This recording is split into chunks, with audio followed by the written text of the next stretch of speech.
안녕하세요. 속닥속닥 태안입니다. 오늘은 이지혜 작가의 그 겨울 바르샤바 읽어보도록 하겠습니다.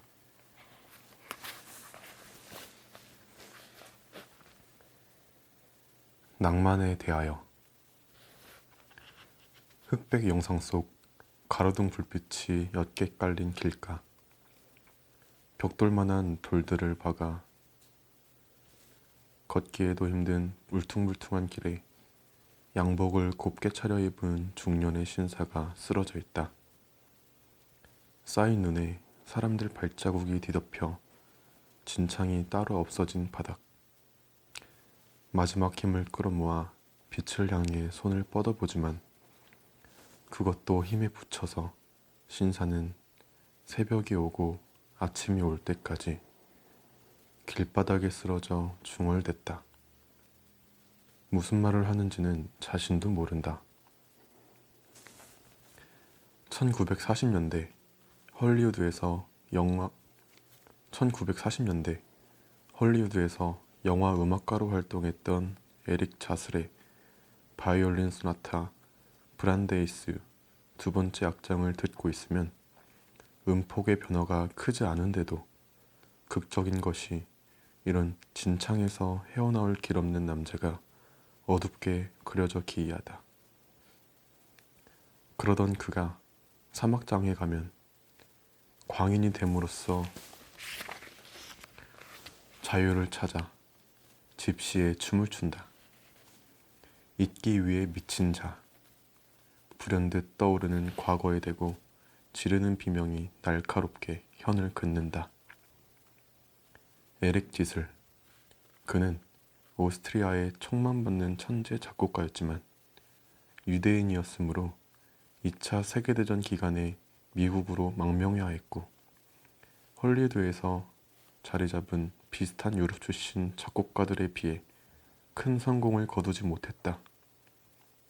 무엇보다 지침을 따라 작곡해야 하는 일이 음악이 예술이고 예술이 자유였던 땅을 떠나 음악이 엔터테인먼트고 엔터테인먼트가 돈인 세계로 들어온 그에게는 그 모든 것이 적응 못할 가치의 혼란일 뿐 받아들일 수 없는 일이었던 것 같다.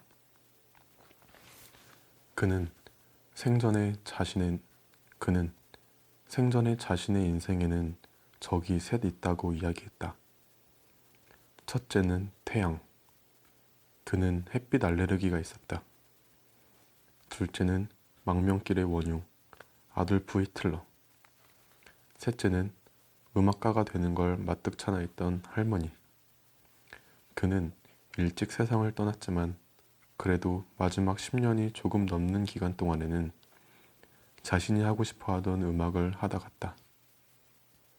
어쩔 수 없이 드라마틱한 인생들, 어떠한 기교로도 표현할 수 없는 마음들, 긁히는 현이 내는 차가운 비명에 담아 그는 슬픈 노래를 남겨두고 떠났다.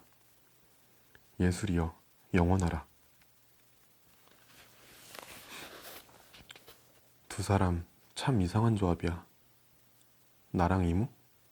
알아. 공테이프 하나 정도면 충분히 낭만적이었던 시절이 있었다. 라디오는 주로 밤 10시와 12시 프로그램들이 정점이었으니까. 숨어 들어간 이불 속 아니면 위기 상황을 대비한 문제집을 펴둔 책상 한편 라디오를 틀어놓았다. 내가 가진 플레이어는 라디오 기능에 카세트 테이프가 한 개 들어가는 선 둥그런 것이었는데 그걸 음소거에 가까운 최소 볼륨으로 틀어놓고 귀를 가져다 대고 듣다가 노래가 나오면 딸깍 녹음을 했다. 전주 나오는데 DJ 멘트라도 날리면 그게 그렇게 야속했다. 이보세요 DJ씨, 여기는 녹음 중이란 말입니다. 그렇게 만든 믹스테이프를 듣고 또 듣고 밤이 되면 또 수집하는 일들이 재미이자 낭만이었던 시간들. 그렇게 무료한 듯 무심했던 낮의 미래에 온갖 작전이 난무하는 스릴 넘치는 밤들을 지나 캠퍼스에 들어섰고 새로운 세상의 질서와 법칙에 치이던 나에게는 서로의 연애와 서로의 다이어트와 서로의 미래가 헷갈려도 신이 났던 우리라는 낭만이 생겼다. 그 후로는 지나가는 시간들의 틈새마다 누군가를 혹은 무엇인가를 기다리고 보내고 또 기다리고 그러다 결국엔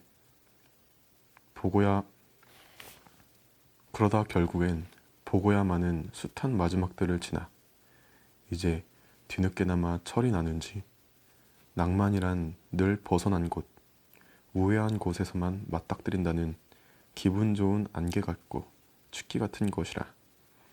요즘처럼 일상이 빈틈없이 밀려드는 때에는 낯선 이국의 밤에 혼자 서 있어도 일상에서 벗어나지 못하는 머릿속 때문에 그게 그렇게 낭만적일 수 있을지 의문이다. 어느 어른의 노랫말처럼 그야말로 옛날식 다방에 앉아 잃어버린 것에 대하여 노래할 때쯤 우리는 다시 낭만을 이야기하게 될까? 유대인 이야기를 해야 하는데 때 아닌 낭만에 대해 읊는 이유는 이제 와서 또 그들에 대한 이야기를 한다는 것이 누군가에게는 새삼스레 지겨울 수가 있을 것 같아서 세계가 이제는 기억하려 하기보다는 잊고 싶다고 말하는 일이라 친구를 불러내 어려운 부탁을 하는 사람 마냥 서두가 길어진다. 콜드워로 다시금 아카데미상 후보에 오른 파벨 파블리코프스키 감독은 이다로 아카데미상 외국어 영화상을 수상한 바가 있다. 2013년에 개봉한 이 영화는 1962년을 가리키고 있으며 1962년의 관점에서 2차 세계대전 도중 일어난 일을 추적한다. 회고에 회고를 거듭하여 적힌 일이라 그런지 이다의 서사는 사뭇 결이 다르다. 2차 세계대전을 다룬 내러티브 등장하는 유대인 캐릭터에는 스테레오타입이라는 것이 있어서 유대인은 선량한 피해자이고 나치 독일은 악이라는 이미지가 도식처럼 따라붙는데 이렇게 되면 2차 세계대전과 관련한 유대인의 서사는 늘 과거 독일의 악랄함과 기량하여 눈뜨고는 보지 못할 비극의 서사, 참담함의 서사가 되고 만다. 이다의 서사는 이러한 서류를 아주 전복하는 것은 아니나 그렇다고 각인된 이미지들 속에 편승하지도 않는다. 적어도 유대인을 2차 세계대전이라는 참혹함에 갇혀 21세기가 되어도 그 안에서 빠져나오지 못하는 처참하고 비참한 희생자로만 그리지는 않는다. 세상은 일찍이 이곳에 있었고 나는 마치 우연인 것처럼. 이다의 화면 구도는 거의 모든 리뷰와 평론들이 지면의 상당량을 할애해 해석하고 분석할 정도로 무척 독특하여 유명하다. 내 나름으로 눈에 보여 느껴지는 대로만 이야기를 하자면 풍경이나 건축을 좋아하는 화가가 자신이 그리고 싶은 것들을 멋들어지게 그려놓고서는 원치 않지만 어쩔 수 없이 옛다 하면서 사람들을 아무데나 아무 크기로 대충 그려놓은 느낌이다.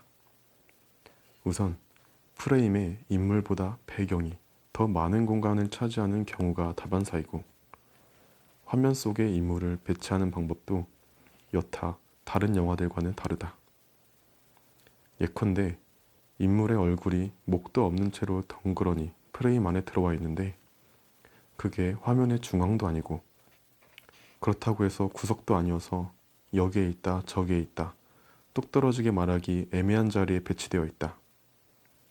나름 영화의 주인공들인데 밥을 먹는 일을 하든지 비통함에 고개를 숙이는 일을 하든지 아무도 모르는 외롭고 송구한 손님처럼 스크린에 몸을 아슬아슬하게 걸쳐놓고 행위를 한다. 긴이 대화를 나누는 장면도 원경으로 처리해버리니 어떤 표정으로 이야기를 나누는지 목소리로만 짐작할 뿐이다.